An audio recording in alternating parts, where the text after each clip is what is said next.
Fidèles amis internautes de Prime News TV Bénin, bonjour et bienvenue sur votre hebdomadaire sportif Prime News Sport. D'emblée, je vous présente mes excuses pour cette voix dégradée du fait de la grippe. J'espère que vous ne m'en tiendrez pas rigueur. Alors, aujourd'hui, nous allons parler des deux matchs de la première et de la deuxième journée des Guépards du Bénin. Comptant pour la phase éliminatoire de la CAN Baroque 2025. Et pour en parler, je reçois pour vous mon confrère Blaise Atanko de l'OATB. Bonjour Blaise. Bonjour et bonjour également aux amis internautes de Prime News TV. C'est toujours un plaisir d'être ici en studio pour décortiquer l'actualité sportive concernant notamment les Guépards du Bénin. Du Bénin, n'est-ce pas? Un Bénin méconnaissable et constipé dans le jeu et a été battu par un Nigeria prévenu que revanchard, qui a étouffé et éliminé toutes les velléités offensives des Guépards du Bénin. Blaise, dites-moi, le Nigeria était certes plus fort sur le papier, donné même favori, mais le Bénin n'était pas aussi faible pour être battu 3-0 quand on voit, quand on doit faire une comparaison entre les deux dernières confrontations des deux équipes. Alors déjà, c'est que il faudrait contextualiser parce que ces éliminatoires de la CAN viennent un peu voilà, après le début des éliminatoires de la Coupe du Monde 2026. Et donc, c'est dans le cadre donc, de ces éliminatoires de la Coupe du Monde 2026 que le Bénin a battu le Nigeria. Et en l'absence, bien évidemment, de Victor Osimhen qui n'avait pas joué la rencontre. Cette rencontre. Ensuite, il y a eu les éliminatoires de la Coupe d'Afrique des Nations et donc après avoir battu le Nigeria à domicile, l'objectif pour le Bénin c'était d'essayer quand même de ne pas trop prendre l'eau du côté du Nigeria, du côté du stade de Uyo. Mais globalement, c'est que dans le match, il y a eu des faits de jeu et du contenu qui parle en faveur du Bénin. Il ne faudrait pas oublier que le Nigeria marque dans le temps additionnel de la première partie à la 47e minute. Et donc, avant ce but, c'est qu'il y a eu une grosse occasion pour le Bénin à la 40e minute, le coup franc de Junior Olaitan à la 40e minute. Il y a eu ce coup franc. Si ce coup franc entrait dans les filets, on aurait dit que le Bénin a créé un hold-up du côté de Uyo pour la première partie. Ensuite, en seconde période, avant que le Nigeria ne trouve la faille pour marquer les deux autres buts, je vais dire qu'il y a eu des occasions également pour le Bénin. Il y a eu la double occasion pour Steve Mounier à la 63e minute et à la 64e minute, ou 64e ou 65e minute. Et donc, pour moi, il y a eu ces faits de jeu-là où le Bénin a eu 3 frappes, 3 cadrés. Ensuite, le Nigeria s'est montré plus réaliste. Et ensuite, ce qui a peut-être véritablement mis à mal le Bénin, c'est d'avoir peut-être cherché à faire jeu égal forcément avec le Nigeria, quand on sait que la plupart de nos joueurs qui étaient sur le terrain et qui ont même joué cette rencontre étaient en manque de rythme et s'entraînaient vraiment tout seuls. Et donc, pour moi, voilà, on aurait dit que voilà, sur 10 rencontres face au Nigeria, 10 face à face entre le Bénin et le Nigeria va gagner 9, le Bénin va gagner 1 ou 2 et il y aura 1 ou 2 matchs nuls. Donc globalement, oui, le Bénin n'était pas favori dans la rencontre, mais pour moi, dans le jeu proposé par le Bénin, dans le jeu, il y a eu 7 des occasions. Après, il ne faudrait pas oublier que le Bénin a couru.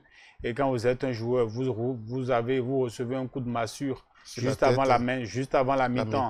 Ensuite, vous essayez d'aller chercher l'égalisation. Vous aviez 2 occasions. Ça ne va pas au fond des filets.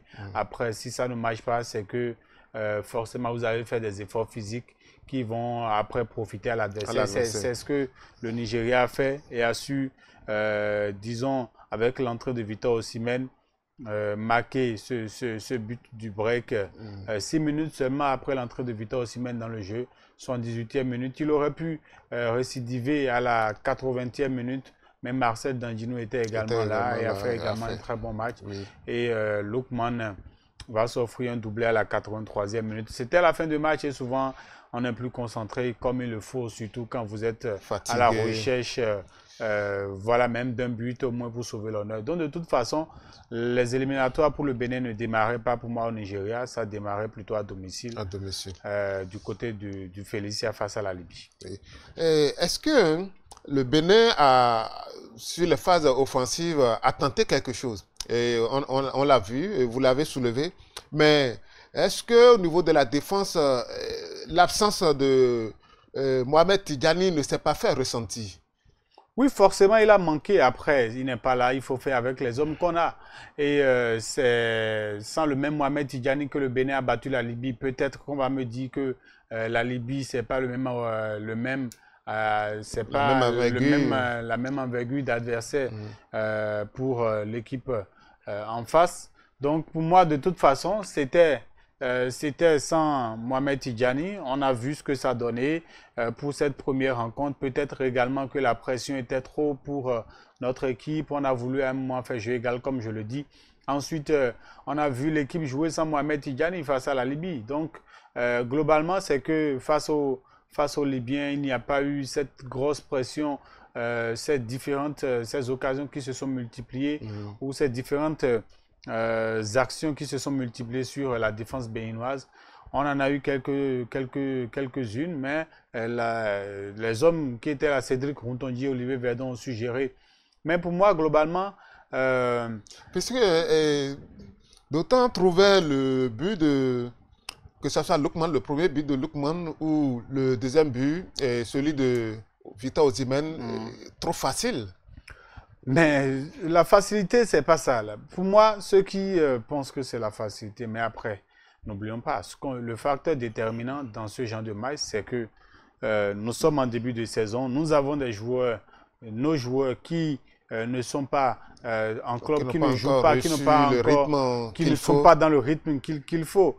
Ils ne sont pas dans le rythme, ça ne peut pas marcher parce que vous avez en face de vous Rachid Moumini qui joue à Yéma ne joue pas, le championnat n'a pas repris. De l'autre côté, David qui lui a joué les préliminaires de la Ligue des Champions avec son club, le Dynamo, je crois, de toute façon, son club, mais il a souffert face à Chukwueze. Lui, il est en rythme, malgré cela, il souffre. De l'autre côté, vous avez Rachid Moumini qui a également souffert véritablement face à Lookman et qui ne s'en sortait pas. C'est Oséan Yegoun qui était obligé de revenir fermer. À un moment dans cette rencontre, c'est que ça marchait jusqu'à la fin de la première partie où ce but arrive. Ce but arrive au moment où la défense béninoise, toute l'équipe était coupée en deux et les Nigérians ont su vite trouver la faille. Le deuxième but également, c'est la même chose. Ça va rapidement et en plus, c'est que les joueurs ne sont pas véritablement dans leur position initiale. La preuve, c'est que c'est Steve Mounier, j'ai vu, sur les images, qui était au duel avec Victor Osimhen. Il n'est pas défenseur, ce n'est pas sa place de venir défendre là, c'est soit un milieu défensif qui devait être là, ou central, un défenseur. De toute façon, c'est qu'à la fin, Olivier Verdon ou Cédric Rontondi, plutôt Rachid Moumini se retrouve dans le dos de joueurs. Il ne pouvait rien. Parce que Osimhen, lui, décale. Il laisse complètement Steve Mounier pour aller chercher, pour aller se mettre en position pour recevoir le ballon. Et donc, si lui n'était pas dans ce rôle et que lui n'a pas vraiment capacité à défendre, c'est que celui-là qui est le défenseur ou le milieu défensif est plus apte à véritablement défendre sur Victor Osimhen en ce moment. Donc après, je crois qu'ils ont forcément tiré le son de ce qui s'est passé du côté du Nigeria et que ça va forcément aider l'équipe. Après, on a joué les éliminatoires de la Coupe du Monde, on est en train de jouer les éliminatoires de la CAN, c'est 6 matchs. On a commencé 2 et le bilan, il est quand même pas mal. C'est 6 points, 3 points sur 6 possibles qu'on a pris. Donc, ce n'est pas encore terminé, ça vient de démarrer. Et ça peut vraiment aller vite lors des 3e et 4e journées. Le Bénin peut facilement se retrouver à 9 points si le Bénin arrivait à remporter ces 2 matchs, sa double confrontation face à l'équipe du Rwanda. Oui. Et dites-moi, le coach Gerard Rohr pouvait-il faire autre chose ce jour-là avec l'effectif qu'il avait? Ben, tout dépend des sensations, tout dépend de ce que chacun a montré à l'entraînement parce que après, vous avez des joueurs qui sont en club qui vont briller après physiquement. Peut-être qu'à l'entraînement, il a discuté avec le coach a évalué qui n'est pas vraiment au top Au top physiquement et physiquement. il a fait ses choix. Oui. Moi, je dis toujours, il faut, quand un coach, un sélectionneur, un coach dévoile une liste de joueurs, il finit voilà, avec un effectif, il fait ses choix. Après, il peut se dire lui-même personnellement qu'il a manqué quelque chose dans ses choix. Et je crois qu'on l'a vu avec ce match face à la Libye où il a également opéré des choix. La preuve, David Kiki n'était pas titularisé. On a vu donc sur son côté Johan Roche qui a véritablement assuré. Donc après, ça dépend du ressenti du joueur, comment est-ce que le joueur La forme du joueur, de la forme du joueur, physique, comment il s'est comporté lors des dernières séances d'entraînement. et Et également tout ça, le système mis en place. oui, le système mis en place, mais tout pas véritablement du comportement du joueur déjà lors des différents entraînements pour que le coach puisse faire son choix. Si le coach il voit que lors des séances d'entraînement que vraiment ça ne marche pas, il est libre de mettre un autre joueur à sa place ou il est libre de changer le système de jeu. Donc, pour moi, oui, il a fait des choix. On tire bilan de ses choix.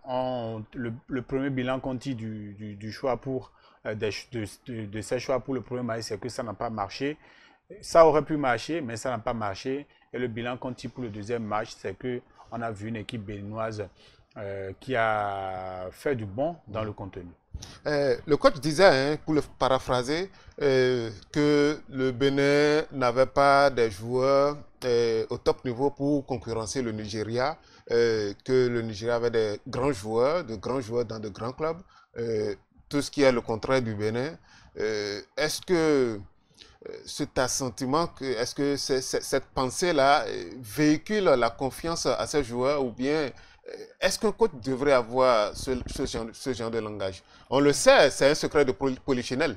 Mais est-ce que le coach ne devrait pas, au contraire, donner plus de confiance à ses joueurs et dire, cette fois-ci, ça n'a pas marché.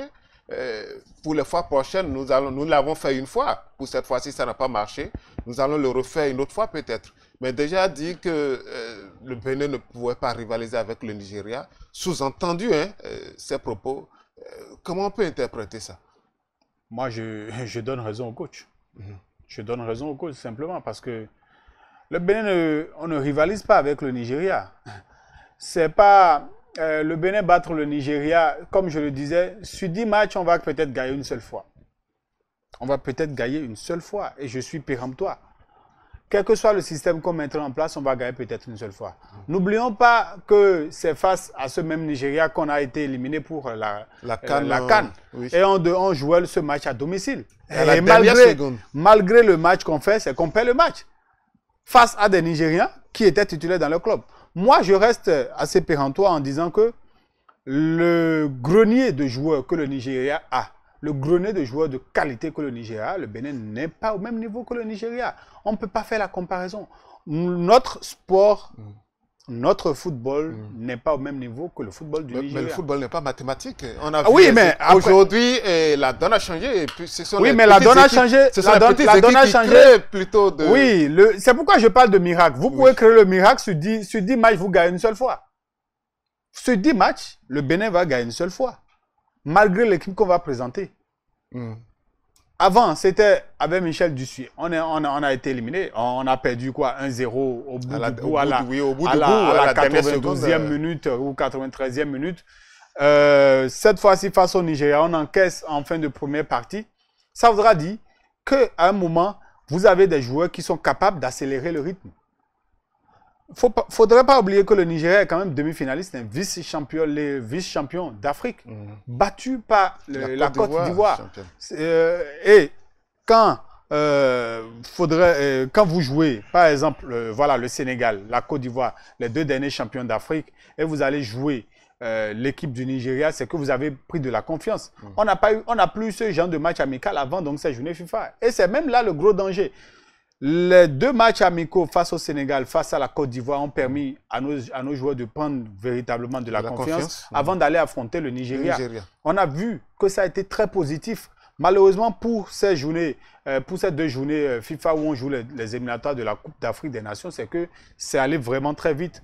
Tu démarres face au Nigeria, oui, c'est la panique, l'esprit de revanche au niveau des Nigérians qui avaient véritablement à cœur de pouvoir gagner le match, de pouvoir laver l'affront du Félissa. Ils ont perdu au Félissa 2 fois de suite. Si. Ils ont perdu en Côte d'Ivoire 2 fois de suite. Je ne vais pas dire Félissa, ils ont perdu en Côte d'Ivoire 2 fois de suite face à la Côte d'Ivoire, face au Bénin.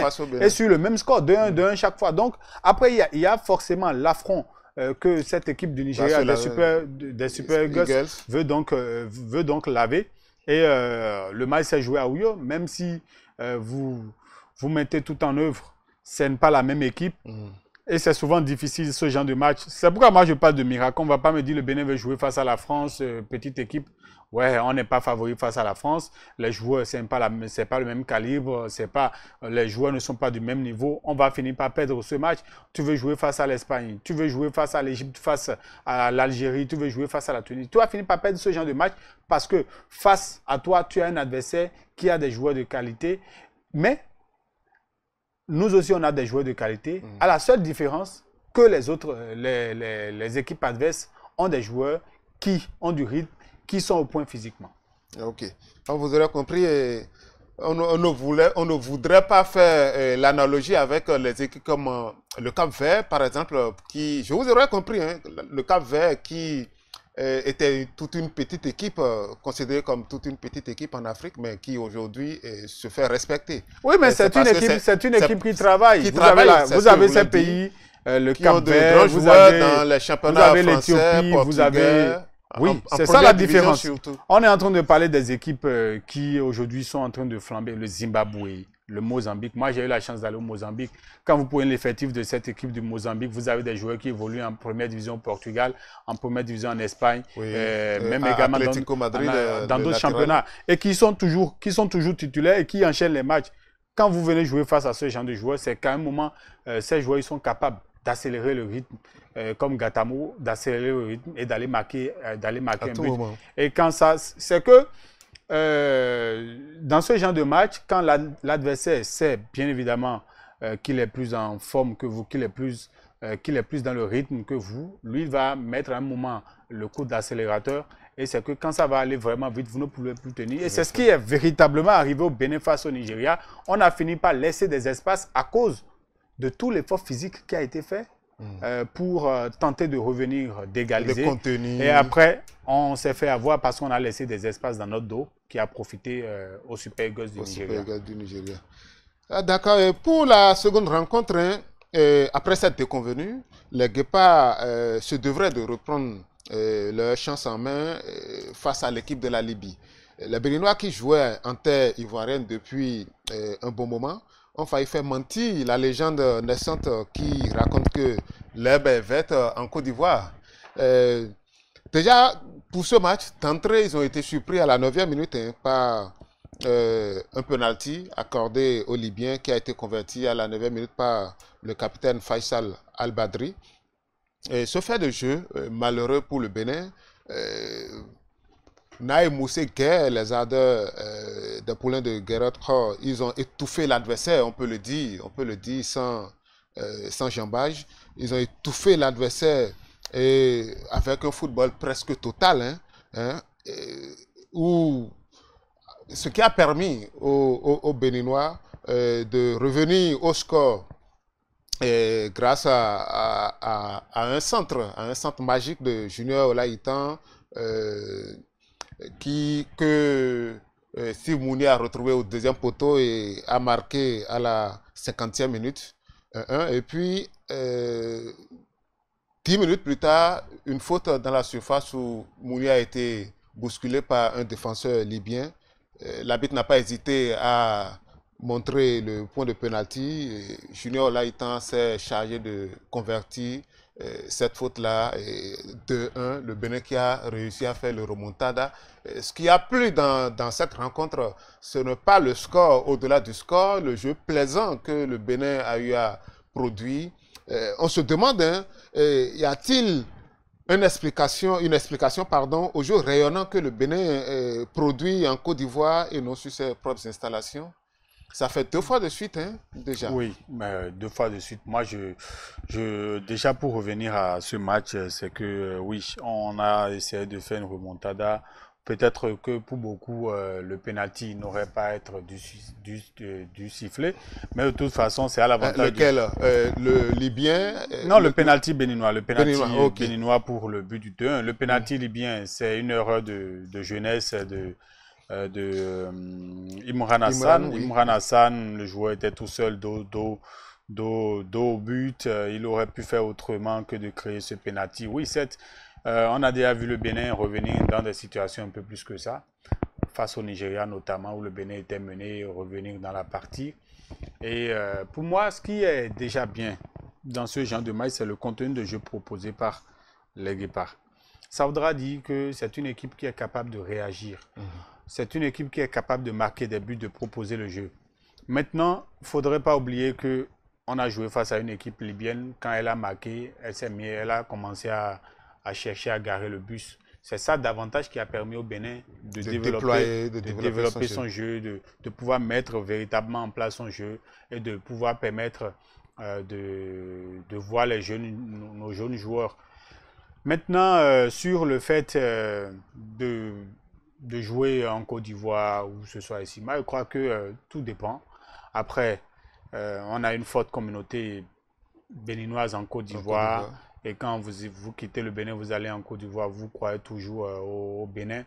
Mais peut-être à la seule différence que peut-être en Côte d'Ivoire, ils ont plus le temps de véritablement rentrer dans leur match. C'est sans la famille autour, toute une chaîne de personnes autour de l'équipe.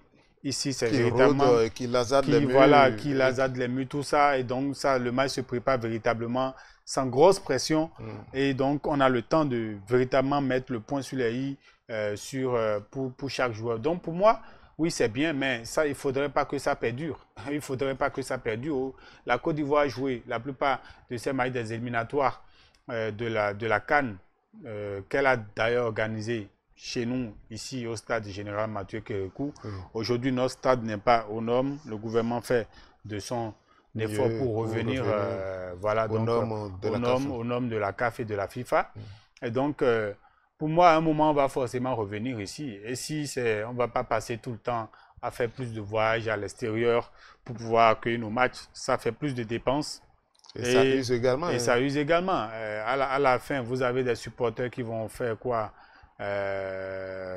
Plus de 24 heures de route pour aller en Côte d'Ivoire pour regarder un match, alors qu'ils peuvent véritablement garder ces sous-là pour développer quelque chose ici. Ici. Mais globalement, oui, le Félicia n'a pas de chance pour l'instant. Pour l'instant, hein? Ouais, je dis pour l'instant parce que c'est pas les éliminatoires. Ce n'est que 2 rencontres. On a joué que 2 rencontres là, ce n'est pas encore terminé. On a encore quoi? On a encore quelques rencontres à jouer là dans le cadre des éliminatoires. D'abord, je vais dire 2 rencontres pour les éliminatoires de la Coupe d'Afrique des Nations. Ensuite, il faut enchaîner au mois de mars avec les éliminatoires de la Coupe du Monde. Donc ça, pour moi, oui, c'est peut-être aussi ça. Facteur chance pour le Bénin et attendons de voir ce que ça va donner pour la suite. Est-ce que, au vu de ce jeu-là, vous venez de le dire, hein, que les Libyens ont essayé de garer le bus, même s'ils ne sont pas spécialistes en la matière. Le spécialiste, d'ailleurs, c'est José Mourinho, comme on le dit. Est-ce que cette Libye-là était trop faible face au Bénin, ou bien c'était le Bénin qui était trop fort? C'est quoi? Le jeu déployé par le Bénin, développé par le Bénin, hier face à la Libye... On connaît la Libye, hein? La Libye est une équipe imprévisible. On sait qu'à tout moment, il peut vous faire mal comme un félin, quoi, quand vous ne vous y attendez pas. Mais hier, on a senti qu'ils ont baissé la garde, ils ont totalement déposé les armes et et ont subi, quoi. Non, au vu du jeu proposé par la Libye, c'est qu'on a vu une équipe libyenne qui était soit venue chercher un match nul ou une victoire. Au pire des cas, c'est un match nul. Malheureusement, les Guépards n'ont pas accepté ça comme ça parce que quand une équipe marque un but comme ça un peu tôt, à la 9e minute, c'est qu'il y a forcément de quoi vouloir sauvegarder. Vouloir sauvegarder et évoluer après en contre-attaque. Malheureusement, rien ne marchait pour les Libyens hier et plutôt la chance était plutôt côté béninois. Je dirais qu'à côté du fait que oui, la Libye a marqué, c'est également peut-être le discours que Guénot aura eu dans le vestiaire parce que nos joueurs ont tenté beaucoup, ont tenté de revenir au score avant la mi-temps. Malheureusement, ça n'est pas arrivé, mais il faudrait voir, c'est quoi 10 minutes ou 15 minutes après qu'il y a eu, à la 50e minute, juste au retour des vestiaires, 5 minutes après qu'il y a eu le but égalisateur parce que les Libyens ne gardaient pas le ballon. Le ballon était donc, pour la possession était donc béninoise. Et vous savez aussi, c'est ça, quand à un moment, on a enchaîné ce match face au Nigeria, peut-être que la plupart de ces joueurs, de nos joueurs également, se sont retrouvés assez rapidement pour pouvoir jouer ce match face à la Libye. Ils se sont forcément, moi je suis sûr qu'ils ont discuté entre eux pour se dire que il ne faudrait pas perdre le match face à la Libye. Il faudra gagner ce match et c'est ce qu'ils ont fait. Ils se sont forcément entendus et à voir comment ils se donnaient sur le terrain, c'est qu'ils avaient vraiment soif de cette victoire afin de ne pas finir les 2 journées avec 0 point. Et forcément, quand on va commencer ces éliminatoires avec 0 point, ça va forcément réveiller les vieux démons. Ok. Il faut le rappeler, dans cette poule, le Nigeria est premier avec 4 points. Le Bénin est deuxième avec 3 points. Le Rwanda, troisième avec 2 points. Et la Libye ferme la marche avec 1 point. Lors de la première journée, le Nigeria avait battu le Bénin 3-0 et la Libye avait fait match nul face au Rwanda en Libye. Et pour la deuxième journée, le Bénin a battu la Libye et le Rwanda a fait match nul avec le Nigeria. Donc, lors des prochaines journées, le Bénin va se déplacer vers... Il y a d'abord le match pour le Bénin à domicile face au Rwanda. Au Rwanda, ok. Le Bénin accueille le Rwanda et puis avant d'aller maintenant du côté d'Amaoro, je crois, au stade d'Amaoro à Kigali pour le match de la quatrième journée. Pendant ce temps, le Nigeria sera face à il n'y a que les 2 meilleurs de chaque poule qui seront retenus pour la phase finale de la CAN. De toute façon, pour moi, au thème donc de la 4e journée, on peut avoir une équipe du Bénin avec 9 points. C'est possible. Et qui va certainement être déjà qualifié avec 9 points. Aller chercher un point après, ce sera à domicile forcément face au Nigeria. Chercher un point. Et donc pour moi, il y a possibilité d'aller à cette CAN. On a déjà géré la première et la deuxième journée. Il reste à gérer la double confrontation. Parce que c'est souvent sur cette double confrontation que se joue la qualification. C'est souvent sur la double confrontation. Soit vous prenez 6 points, soit vous prenez 3 points, ou soit vous prenez 2 points, 2 points. C'est-à-dire, le plus important, c'est de ne pas perdre sur la double confrontation. Et je crois qu'ils vont pouvoir gérer ça, surtout que le match déjà sera à domicile dans un premier temps avant d'aller au Rwanda. Et on va attendre le mois de novembre pour voir et toujours suivre les résultats des autres adversaires. Si au thème donc des 2 prochaines journées des éliminatoires, le Bénin arrive à s'en sortir en prenant 6 points, mais là, on pourra se dire qu'il nous manque un petit point seulement pour aller à la Coupe d'Afrique des Nations, espérant bien évidemment, en ayant toujours les yeux sur la double confrontation entre le Nigeria et la Libye, parce que de l'autre côté, aussi ça peut aller vite. Le Nigeria peut faire un nul ou ça peut prendre les 6 points face à la Libye, comme ça peut ne rien prendre. Et tout va encore changer dans ce groupe. Au thème de la 4e journée où, après le stress et l'adrénaline montent, notamment lors des 5e et 6e journées. Et aussi, le Bénin nous a habitués à... Les Guépards, je vais dire, nous ont habitués à quelque chose ces dernières années. Pour un match, vous allez les voir tout feu, tout flamme. pour le match qui suit, ils deviennent méconnaissables. Qu'est-ce qui empêche les Béninois d'être réguliers, hein, de garder le même rythme tout au long d'une phase de compétition? Ah, c'est pas facile. C'est pas facile parce que vous avez des joueurs qui ne sont pas en rythme et qui doivent plutôt faire des efforts véritablement en matière de récupération. Vous savez, les matchs se suivent Mais ne se ressemblent pas. et ne se ressemblent pas. Les adversaires ne sont pas les mêmes. Et vous avez des adversaires qui sont plus coriaces, vous avez d'autres qui sont entre les deux, et vous avez d'autres qui sont un peu plus faibles. Mais dans ce genre de match sur le continent africain, c'est que tout, il faut jouer tout. Il faut jouer le tout pour le tout. C'est pourquoi c'est souvent difficile de voir une équipe remporter comme ça la CAN directement. Vous jouez sur des pelouses qui ne sont pas qui ne sont pas vraiment des pelouses de bonne qualité, praticables véritablement. Mais vous devez jouer dessus. Et c'est en même temps ça. Les joueurs veulent jouer en club, ils veulent éviter les blessures parce que la plupart de leur salaire, c'est le club qui paie. Donc, il y a tellement de facteurs qui entrent en jeu que c'est souvent difficile. Après, entre le match du Nigeria et le match de la Libye, le Bénin a eu 3 jours de récupération.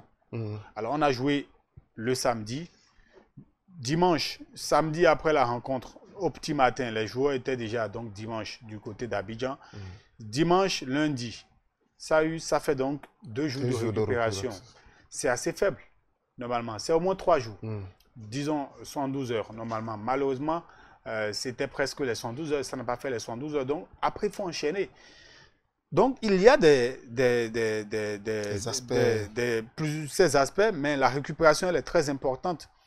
Vous aviez nos joueurs, par exemple, qui, on les avait vus face au Nigeria, battre le Nigeria et aller faire un match nul face aux Lesotho. Très difficile. Donc, voilà. Certaines fois, on n'arrive pas à comprendre ou aller jouer, aller se faire battre par l'équipe sud-africaine, l'Afrique du Sud, et ensuite faire un match nul face aux Lesotho. Donc, c'est aussi complexe, c'est souvent difficile. Et certaines fois, quand on n'est pas sportif, on n'arrive pas à comprendre. C'est pourquoi dans les staffs techniques, il y a les préparateurs physiques, il y a les tradithérapeutes, il y a véritablement les kinésithérapeutes pour permettre aux joueurs, après une rencontre, de vite récupérer. Et tout ça, il faut les conditions pour le faire. Il faut un staff vraiment meublé. La plupart des grandes équipes qui réussissent, notamment lorsque la saison commence véritablement à être lourde, à être vraiment difficile, c'est là la récupération est très importante. Le préparateur physique travaille véritablement avec les joueurs pour éviter les blessures.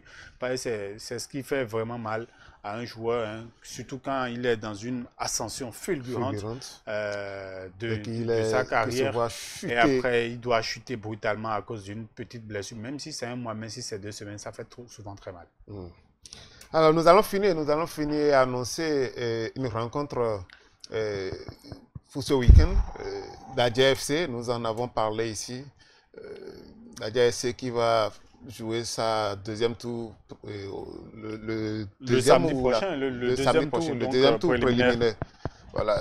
Dadia FC, nous allons revenir là-dessus, bien sûr, après les résultats.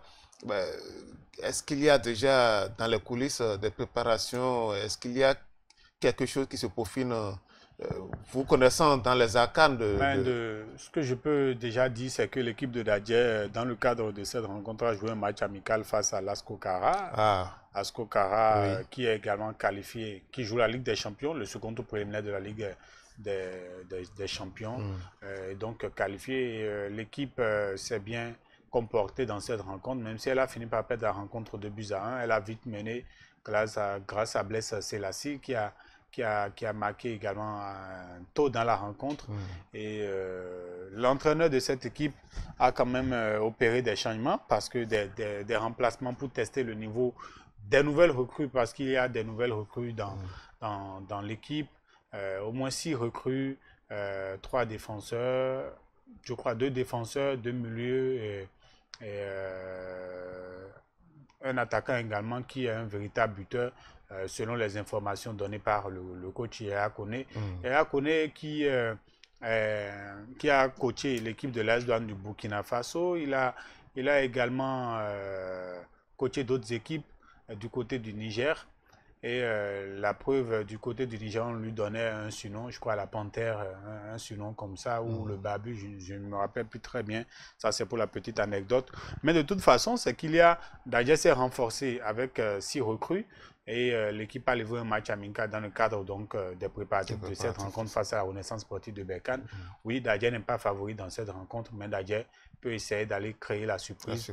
Et dans ce genre de rencontre, c'est une double confrontation qui se joue en une semaine. C'est que vous devez bien démarrer le match aller et Dadje est à domicile. L'objectif pour Dadje, c'est d'éviter d'encaisser un but, mais de tout faire pour gagner. Soit vous n'encaissez pas, vous faites un match nul 0-0 et du côté du Maroc, vous allez chercher à perturber un peu, à créer le doute dans la tête de l'adversaire en marquant même un premier but là-bas. Et c'est très important. C'est ce qui a permis à Dadje de passer au premier tour, lors de ce premier tour pour le second tour. Et pourquoi pas, l'équipe rêve véritablement d'aller donc en phase de poule. Et le rêve, il est permis. Mais c'est que si ce rêve doit se réaliser, c'est qu'il faut démarrer bien ce premier tour. J'aurais dit cette première rencontre donc du second tour préliminaire donc, de la Coupe CAF. D'accord. Alors, nous allons vous inviter, fidèles amis, chers amis internautes, voilà, fans de Dadje, que vous soyez fan de Dadje FC ou d'autres équipes, c'est d'abord le Bénin. C'est le Bénin que Dadje représente avant de tendre l'étendard de Dadje FC. C'est le Bénin qui est derrière. Vous pouvez aller au stade les supporter pour les accompagner. Donc, l'entrée est libre et gratuite. Nous allons finir sur cette information et remercier Blaise. Blaise, une fois encore, merci. Merci beaucoup à vous. Merci également aux amis internautes de Prime News TV Bénin. Ce sera toujours un honneur de venir ici analyser l'actualité sportive du pays, de notre pays, du continent et du monde ici. N'est-ce pas? Ouais. Alors, chers amis internautes, c'en est fini donc pour ce numéro. Bon coucou, un grand remerciement à la régie et à la prochaine.